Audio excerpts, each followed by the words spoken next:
Hello friend, आप सभी का एनसीईआरटी क्लास 9th विज्ञान में आप सभी का स्वागत है। तो आज हम पढ़ेंगे अध्याय 2। क्या हमारे आसपास के पदार्थ शुद्ध हैं? Is matter around us pure. तो हम इस अध्याय को पढ़ेंगे और समझेंगे कि ये एग्जाम की दृष्टि से इसमें से क्या इम्पोर्टेंस होने वाला है। हम उसे अंडरलाइन करेंगे और आप सब उसको नोट्स बुक में लिख सकते हैं। वीडियो अच्छा लगे तो लाइक कमेंट शेयर जरूर कीजिएगा और जो पहली बार देख रहे हैं चैनल को सब्सक्राइब करके बेल घंटी जरूर दबाएं। तो चलिए शुरू करते हैं अध्याय 2। इससे पहले हमने अध्याय 1 कंप्लीट कर चुका हूँ। 9th के कुछ बुक को मैंने, जैसे कि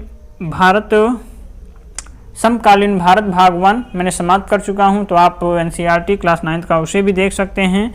बहुत ही इम्पोर्टेंट चैप्टर और बहुत ही इम्पोर्टेंट बुक था, तो आप उसे देखिए। एससीईआरटी बिहार बोर्ड से कई सारी किताबों समाप्त कर चुका हूं, तो आप उसे भी जा करके देख सकते हैं। और उसमें बहुत सारे इम्पोर्टेंट्स हैं जो आप अपने नोटबुक में ज़रूर कंप्लीट कीजिए। और आपको बुक को ज़रूर पढ़ना चाहिए, इससे आपको नॉलेज ही बढ़ेगा, जिससे कि आप तैयारी 4.0 के लिए अच्छी तैयारी कर सकते हैं। तो चलिए शुरू करते हैं अध्याय 2। क्या आप हमारे आसपास के पदार्थ शुद्ध हैं? तो आइए जानते हैं कि हम कैसे जान सकते हैं कि बाजार से खरीदा हुआ घी, मक्खन, दूध, नमक, मसाला या मिनरल जल, जूस शुद्ध हैं। कैसे समझ सकते हैं? रसोई में उपयोग की जाने वाली कुछ वस्तुएं जैसे शुद्ध नमक, शुद्ध घी और शुद्ध दूध देखते हैं। क्या आपने कभी इन खाने वाले पदार्थों के डिब्बों के ऊपर लिखे शुद्ध शब्द पर ध्यान दिया? एक साधारण व्यक्ति के लिए शुद्ध का अर्थ होता है कि पदार्थ में कोई मिलावट ना हो, लेकिन वैज्ञानिक के लिए ये सभी वस्तुएं विभिन्न पदार्थों के मिश्रण हैं, अतः शुद्ध नहीं हैं। उदाहरण के लिए दूध, जल, वसा, प्रोटीन आदि का मिश्रण। जब एक वैज्ञानिक किसी पदार्थ को शुद्ध कहता है तो इसका तात्पर्य है कि उस पदार्थ में मौजूद सभी कण समान रासायनिक प्रकृति के हैं। एक शुद्ध पदार्थ एक ही प्रकार के कणों से मिलकर के बना होता है। जब हम अपने चारों ओर देखते हैं तो पाते हैं कि सभी पदार्थ 2 या 2 से अधिक शुद्ध अवयवों के मिलने से बने हैं। उदाहरण के लिए समुद्र का जल, खनिज, मिट्टी आदि सभी मिश्रण हैं। तो मिश्रण क्या है? मिश्रण एक या एक से अधिक शुद्ध तत्वों या यौगिकों से मिलकर के बना होता है। तो मिश्रण क्या है? मिश्रण एक या एक से अधिक शुद्ध तत्वों या यौगिकों से मिलकर के बना होता है। हम जानते हैं कि जल में घुले हुए सोडियम क्लोराइड को वाष्पीकरण या आसवन विधि के द्वारा जल से पृथक किया जा सकता है। यद्यपि सोडियम क्लोराइड अपने आप में एक शुद्ध पदार्थ है और इसे भौतिक विधि के द्वारा इसके रासायनिक अवयवों को पृथक नहीं किया जा सकता। और इसी प्रकार चीनी एक पदार्थ है, क्योंकि यह एक ही प्रकार का शुद्ध अवयव रखता है और इसका यौगिक समान रहता है। पेय पदार्थ और मिट्टी में एक समान कण नहीं होते हैं। शुद्ध पदार्थ किसी भी स्रोत से प्राप्त हो, इसके अभिलक्षणिक या गुण एक समान होंगे। इस प्रकार हम कह सकते हैं कि मिश्रण में एक से अधिक शुद्ध पदार्थ होते हैं। मिश्रण के प्रकार। अवयवों की प्रकृति के अनुसार विभिन्न प्रकार के मिश्रणों का निर्माण होता है। इस तरह मिश्रण के कई प्रकार होते हैं। कक्षा को आ, बा, सा और द समूह में बांटें। एक बीकर जिसमें से 50 ml जल और 1 चम्मच कॉपर सल्फेट चूर्ण हो। समूह आ को दें। समूह बा को एक बीकर में 50 ml जल तथा 2 चम्मच कॉपर सल्फेट चूर्ण लें। कॉपर सल्फेट और पोटेशियम पर मैग्नेट या साधारण नमक समूह सा और द को दें। फिर दोनों को अवयवों को पृथक पृथक मात्रा में और अब पृथक पृथक समूहों के उन अवयवों को मिला करके मिश्रण तैयार करें। उनके रंग बनावट के आधार पर एक रिपोर्ट तैयार करें। समूह आ और बा को एक मिश्रण प्राप्त होता है जिसकी बनावट समान होती है। इस तरह के मिश्रण को हम समांगी मिश्रण अथवा विलयन कहते हैं। और इस तरह के मिश्रणों के कुछ अन्य उदाहरण हैं। जल में नमक और जल में चीनी दोनों समूहों से प्राप्त घोल के रंगों की तुलना करें। यद्यपि दोनों समूहों के पास कॉपर सल्फेट का घोल है, लेकिन उन दोनों घोल के रंगों की तीव्रता पृथक पृथक है। ये दिखलाता है कि समांगी मिश्रण पृथक पृथक संगठक रख सकते हैं। समूह सा और दा ने जो मिश्रण प्राप्त किया है उनके अंश भौतिक दृष्टि से पृथक हैं। इस तरह के मिश्रण को बिस्मांगी मिश्रण कहते हैं। सोडियम क्लोराइड और लोहे की छीलन, नमक और सल्फर एवं जल और तेल बिस्मांगी मिश्रण के अन्य उदाहरण हैं। आइए पुनः कक्षा को 4 समूहों आ, बासा और दा में बांटें।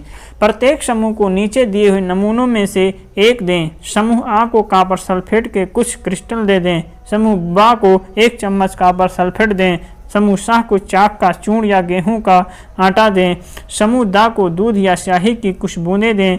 छात्रों को कांच की छड़ की सहायता से नमूनों को जल में मिलाने को कहें। क्या कण जल में दिखाई देते हैं? अब टार्च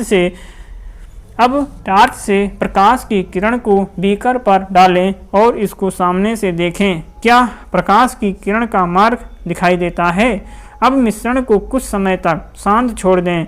इस बीच मिश्रण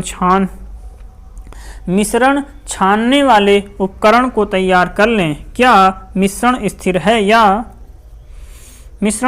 है या कुछ समय के बाद कण नीचे बैठना शुरू करते हैं? मिश्रण को छान लें। क्या छानक पत्र पर कुछ शेष बचा है? कक्षा में परिणामों पर चर्चा करें। इस प्रकार इस क्रिया पर एक मत बनाने का प्रयत्न करें। समूह आ और बा को 1 विलयन पाते हैं। समूह सा से 1 विलयन पाता है और 1 निलंबन पाता है और समूह दा 1 कोलाइड विलयन पाता है। प्रश्न है तो यहाँ अब विलयनों और निलंबनों और कोलाइड विलयनों के बारे में पढ़ेंगे। विलयन क्या है? विलयन 2 या 2 से अधिक पदार्थों का समांगी मिश्रण है।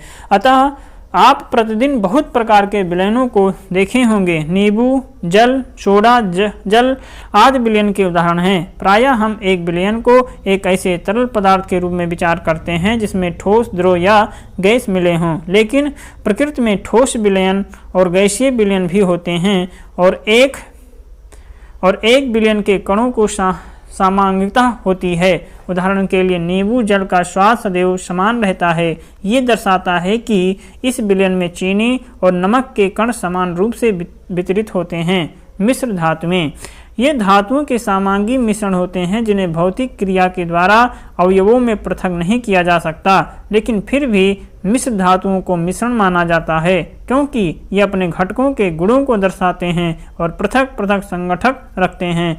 उदाहरण के लिए पीतल, जिंक और कॉपर का मिश्रण होता है। तो पीतल जो होता है ये जिंक और कॉपर का मिश्रण है। किसी विलयन को 2 भागों विलायक और विलेय में बांटा जाता है। विलयन का वह घटक जिनकी मात्रा दूसरे से अधिक है ना, विलयन का वह घटक जो दूसरे घटक को विलयन में मिलाता है उसे हम विलायक कहते हैं। विलयन का वह घटक जो कि विलायक में घुलता है उसे हम विलेय कहते हैं। अर्थात जिसकी मात्रा ज़्यादा होती है वो विलायक कहलाता है और जिसकी मात्रा कम होती है जिसमें वो घुल जाते हैं, मतलब कि प्रायः जिनकी मात्रा कम होती है वो विलेय कहलाते हैं। उदाहरण के लिए समझ सकते हैं कि चीनी और जल के विलयन है ना जी, चीनी और जल का विलयन एक तरल घोल में ठोस का उदाहरण है। इसमें चीनी विलेय है और जल विलायक। आयोडीन और अल्कोहल का विलयन जिसे टिक्चर आयोडीन के नाम से जाना जाता है। आयोडीन और अल्कोहल का जब विलयन लेते हैं हम इसे टिक्चर आयोडीन के नाम से भी जानते हैं। इसमें आयोडीन विलेय है और अल्कोहल विलायक। वायु युक्त पेय जैसे कि सोडा, जल, कोक इत्यादि तरल विलयन में गैस के रूप में है। इनमें कार्बन डाइऑक्साइड गैस विलेय और जल विलायक है। वायु गैस में गैस का विलयन है। यह मुख्यतः 2 घटकों ऑक्सीजन और नाइट्रोजन का समांगी मिश्रण है। तो नाइट्रोजन को वायु का विलायक कहा जाता। वायु में दूसरी गैस बहुत कम मात्रा में है तो उपलब्ध होती है। विलयन के गुण। विलयन एक समांगी मिश्रण है। विलयन के कण व्यास में 1 nm अर्थात 10⁻⁹ मीटर से भी छोटे होते हैं, इसलिए वे आँख से नहीं देखे जा सकते। अपने छोटे आकार के कारण विलयन के कण गुजर रही प्रकाश की किरण को फैलाते नहीं, इसीलिए विलयन में प्रकाश का मार्ग दिखाई नहीं देता। छानने की विधि द्वारा विलेय के कणों को विलयन में से पृथक नहीं किया जा सकता है। विलयन को शांत छोड़ देने पर भी विलेय के कण नीचे नहीं बैठते, अर्थात विलयन अस्थायी है। विलयन की सांद्रता। क्रियाकलाप 2.2 में हमने देखा कि समूह आ और ब के पास एक ही पदार्थ के विभिन्न आभाओं के रंगों के विलयन हैं। हम लोग जानते हैं कि विलयन में पृथक पृथक मात्रा में विलायक और विलेय पदार्थ होते हैं। विलयन में मौजूद विलेय पदार्थ की मात्रा के आधार पर इसे तनु, सांद्र या संतृप्त घोल कहा जा सकता। तनु और सांद्र तुलनात्मक शब्द हैं। क्रियाकलाप समूह आ के 2.2 में समूह आ के द्वारा प्राप्त विलयन समूह बा की तुलना में तनु है। दो पृथक पृथक बीकरों में 50 ml जल लें। एक बीकर में नमक और दूसरे में चीनी अथवा बेरियम क्लोराइड मिला करके अच्छी तरह मिला लें। जब विलेय पदार्थ और अधिक न घुले तब 5 डिग्री सेल्सियस ताप बढ़ाने के लिए बीकर को गर्म करें। विलेय पदार्थ को पुनः मिलाना शुरू करें। क्या किसी दिए गए ताप पर चीनी, नमक अथवा बेरियम क्लोराइड की जल में घोली गई मात्राएं बराबर हैं? किसी निश्चित तापमान पर उतना ही विलेय पदार्थ घुल सकता है जितनी की विलयन की क्षमता होती है। दूसरे शब्दों में, दिए गए निश्चित तापमान पर यदि विलयन में विलेय पदार्थ नहीं घुलता है तो उसे संतृप्त विलयन कहा जाता है। अर्थात समझ सकते हैं कि हम यहाँ पर कि निश्चित तापमान पर यदि विलयन में विलेय पदार्थ नहीं घुलता है तब हम उसे संतृप्त विलयन कहते हैं और विलेय पदार्थ की वह मात्रा जो इस ताप पर संतृप्त विलयन में उपस्थित है उसकी घुलनशीलता कहलाती है। यदि एक विलयन में विलेय पदार्थ की मात्रा संतृप्तता से कम है तो इसे असंतृप्त विलयन कहा जाता। यदि विलयन में विलेय पदार्थ की सांद्रता संतृप्त स्तर से कम हो तो उसे असंतृप्त विलयन कहते हैं।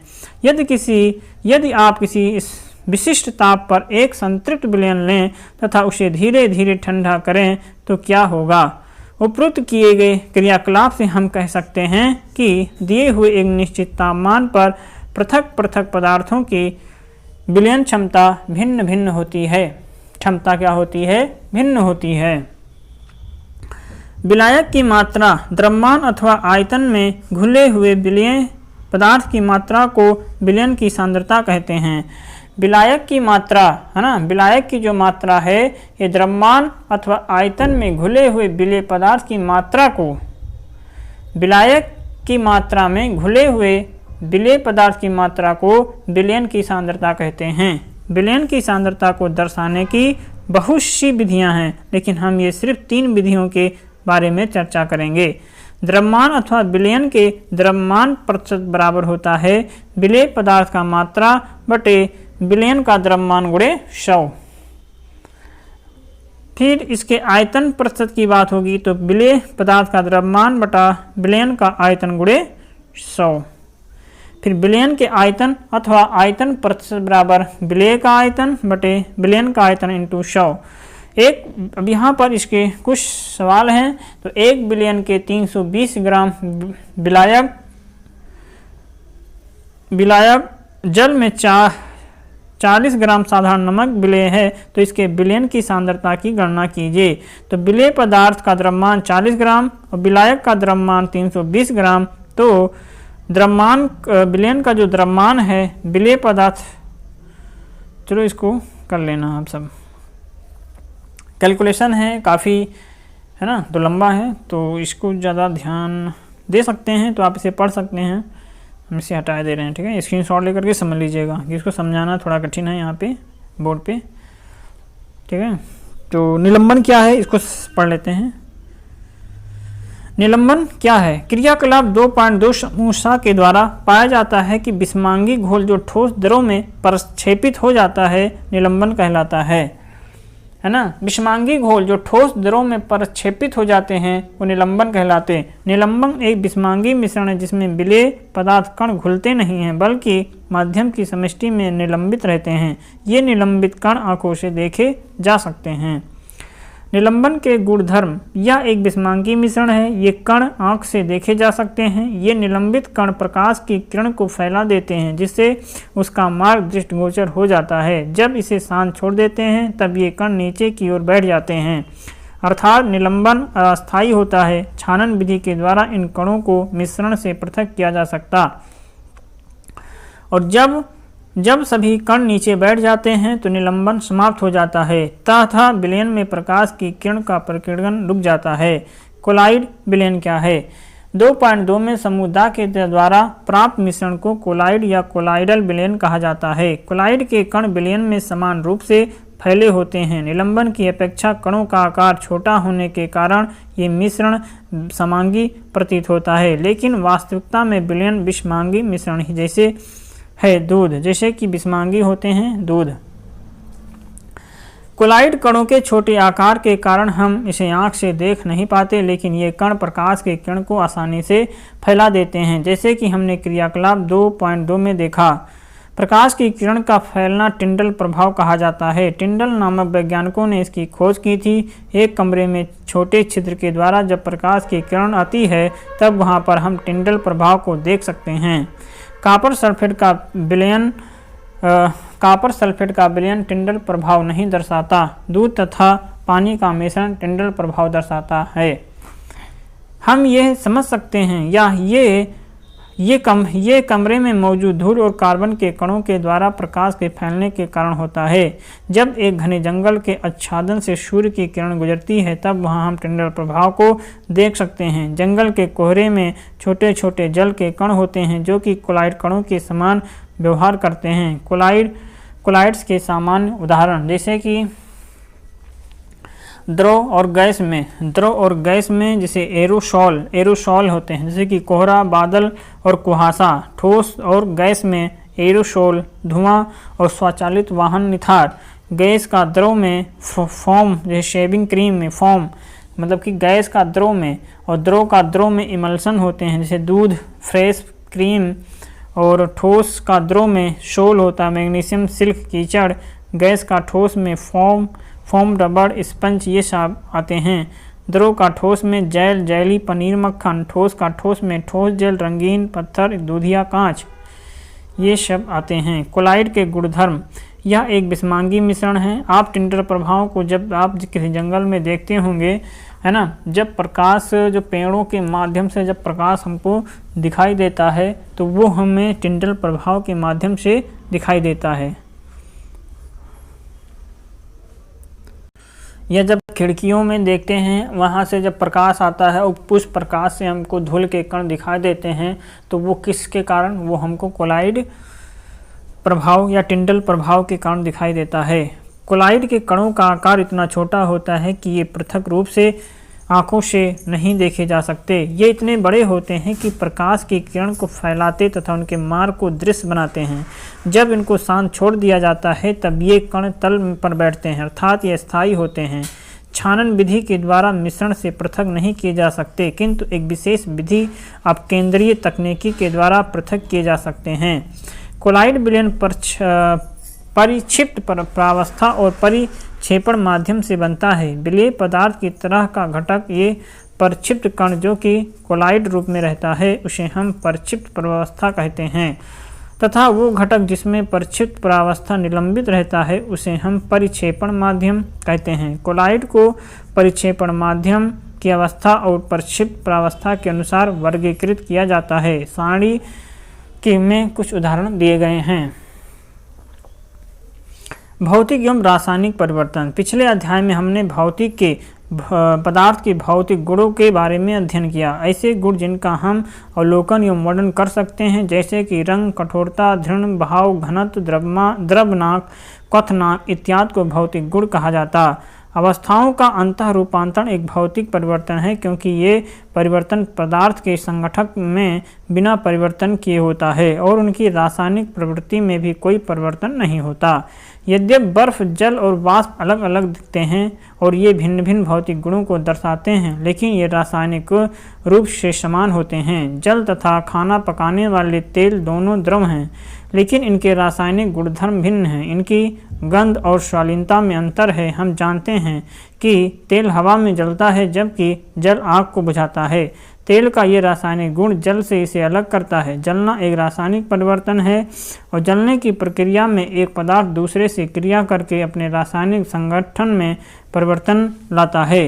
रासायनिक परिवर्तन पदार्थ के रासायनिक गुणधर्म में परिवर्तन लाता है तथा हम नया पदार्थ पाते हैं। रासायनिक परिवर्तन को रासायनिक प्रक्रिया भी कहा जाता है। मोमबत्ती के जलने की प्रक्रिया में भौतिक एवं रासायनिक दोनों परिवर्तन होते हैं। क्या आप इसकी पहचान कर सकते हैं? शुद्ध पदार्थों के क्या प्रकार हैं? पदार्थों को उनके रासायनिक संगठन के आधार पर तत्वों या यौगिकों में वर्गीकृत किया जा सकता है। तो तत्व, यहाँ पर हम तत्वों के बारे में समझेंगे, जैसे कि रॉबर्ट बॉयल पहले वैज्ञानिक थे जिन्होंने सन 1661 ईस्वी में सर्वप्रथम तत्व शब्द का प्रयोग किया था। तो तत्व का सर्वप्रथम प्रयोग रॉबर्ट बॉयल पहले वैज्ञानिक थे जिन्होंने तत्व शब्द का प्रयोग किया सन 1661 में। फ्रांस के रसायनज्ञ एंटोनी लॉरेंट लेवासिए जो 1743 से लेकर के 1794 ईस्वी तक इनका जीवन काल था, सबसे पहले तत्व की परिभाषा को प्रयोग के द्वारा प्रतिपादित किया। इनके अनुसार तत्व पदार्थ का वह मूल रूप है जिसे रासायनिक प्रक्रिया के द्वारा नए सरल पदार्थों में विभाजित नहीं किया जा सकता। तत्वों को साधारणतया धातु, अधातु, उपधातु में वर्गीकृत किया जा सकता है। धातुएं प्रायः दिए हुए निम्न गुणधर्मों में से सभी को या कुछ को प्रदर्शित करती हैं। धातुएं प्रायः दिए हुए निम्न गुणधर्मों में से सभी को या कुछ को प्रदर्शित करती हैं। ये मतलब कि जो ये चमकीली होती हैं, ये चांदी जैसी सफ़ेद या सोने की तरह पीले रंग की होती हैं। ये ताप तथा विद्युत की सुचालक होती हैं। ये तन्य होती हैं। अर्थात किसकी बातें हो रही है यहाँ पे? धातुएं प्रायः दिए हुए निम्न गुणधर्मों में से सभी को ये कुछ प्रदर्शित करती हैं। अर्थात ये सारे चीज़ धातुओं के गुणों के बारे में बताया जा रहा है। अर्थात जो धातुएं होती हैं ये चमकीली होती हैं। धातुएं चांदी जैसी सफ़ेद या सोने की तरह पीले रंग की होती हैं। ये ताप तथा विद्युत की सुचालक होती हैं। धातुएं तन्य होती हैं और इनको तार के रूप में खींचा जा सकता है। धातुएं आघातवर्ध होती हैं। इनको पीटकर महीन चादरों में ढाला जा सकता है। धातुएं प्रतिध्वनिपूर्ण होती हैं। सोना, चांदी, तांबा, लोहा, सोडियम, पोटेशियम इत्यादि धातु के उदाहरण हैं। पारा धातु होते हुए भी कमरे के तापमान पर द्रव है। अधातुएं निम्न गुण में से कुछ को या सभी को प्रदर्शित करती हैं।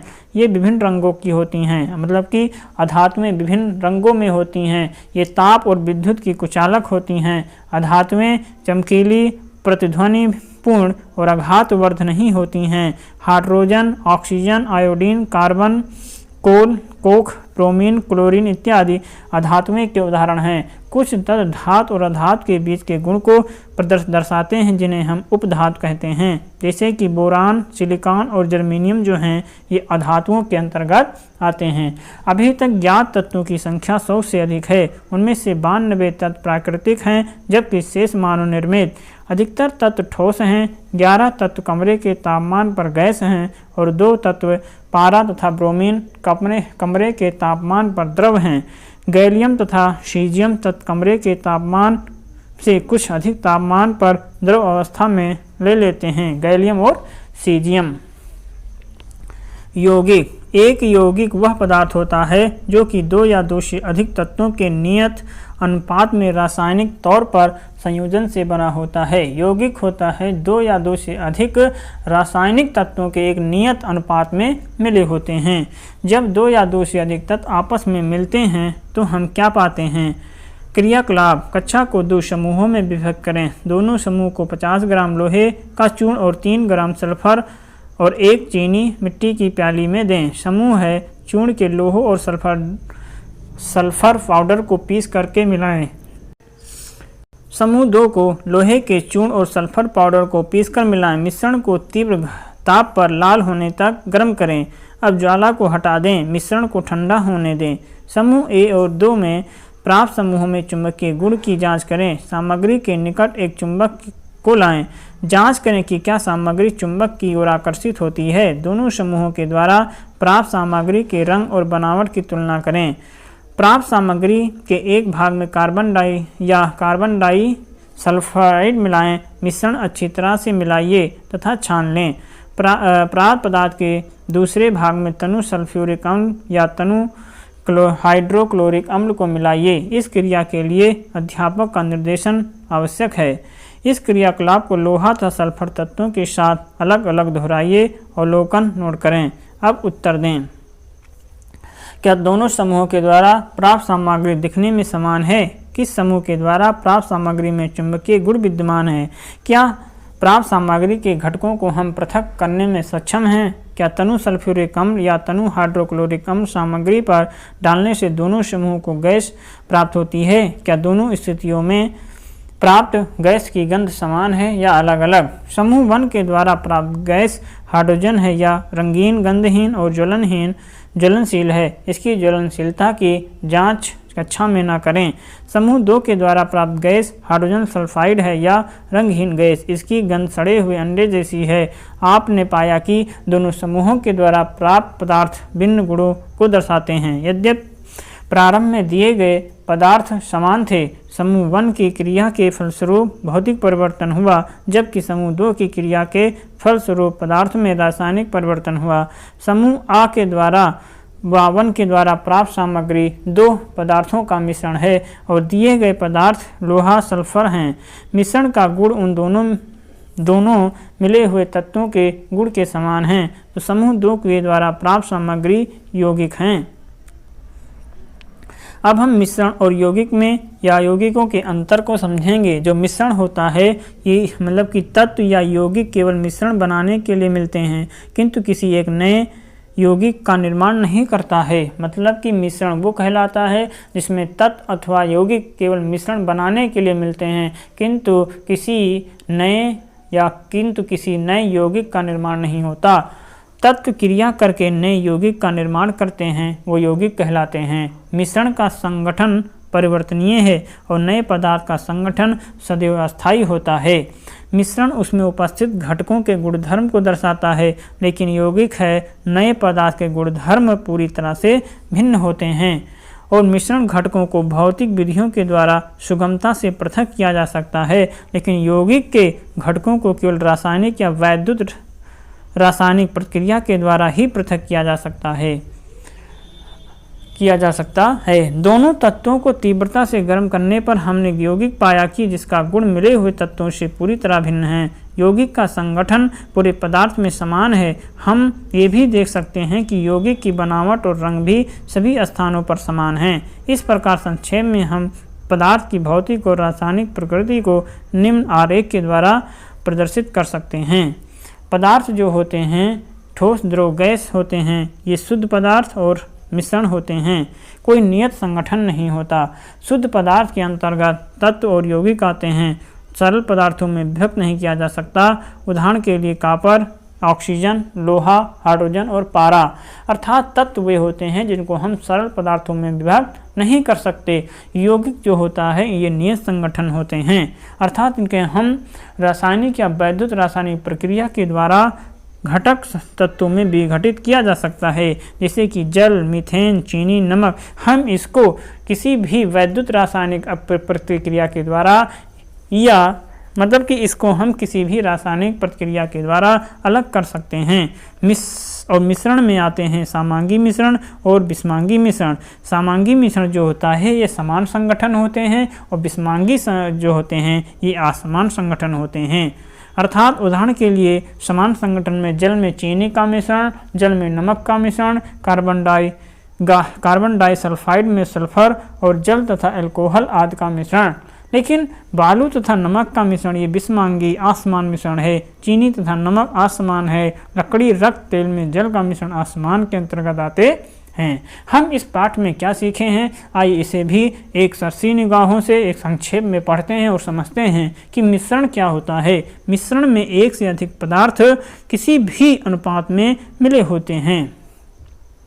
मिश्रण होता है, मिश्रण में एक से अधिक पदार्थ किसी भी अनुपात में मिले होते हैं, वो मिश्रण कहलाता है। मिश्रणों को पृथक करने के लिए उचित विधियों से शुद्ध पदार्थ में पृथक किया जा सकता और विलयन 2 या 2 से अधिक पदार्थ का समांगी मिश्रण है। विलयन क्या है? विलयन 2 या 2 से अधिक पदार्थ का समांगी मिश्रण है और विलयन के बड़े अवयवों को विलायक कहते हैं तथा अवयवों को विलेय कहते।